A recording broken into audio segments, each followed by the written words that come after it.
Great, Jen, yeah. Sabrina, can you rule out that the U.S. is planning to pull all U.S. troops out of Iraq? Well, as I said at the very beginning, this meeting, the HMC meeting, is not a negotiation about the withdrawal of U.S. forces in Iraq. It is about what the future looks like for the U.S. and Iraqi bilateral relationship. And one of the things that the HMC is going to consider are the three factors that I outlined at the beginning, which is the threat of ISIS, the operational and environmental requirements, and then, of course, the Iraqi security forces capability levels. Yeah. Can you just update us on the Taiwan Strait? I believe there was some tension with a U.S. warship being approached by the Chinese.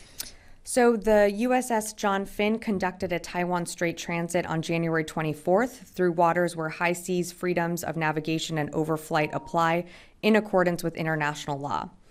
The ship transited through a corridor in the strait that is beyond the territorial sea of any coastal state. The transit through the Taiwan Strait demonstrates the United States' commitment to upholding freedom of navigation for all nations as a principle. I don't have anything or any more details to provide at this time, just that the strait was successful. Will.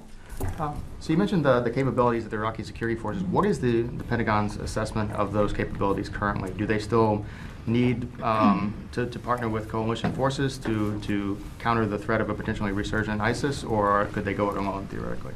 Well, the ISF has been critical in our fight to defeat ISIS. We know that, and they've been a critical partner. And we are, of course, in Iraq at the invitation of the Iraqi government. In terms of their own capabilities and addressing ISIS, we want to make sure that the threat that we saw 10 years ago is not the same threat that we face today, which is why we have entered into this HMC working group to address what the future, what the partnership, what the bilateral relationship looks like. This is about the future and making sure that Iraq is set up for success and defending its own national security and sovereignty, and how the U.S. can support Iraq in doing that.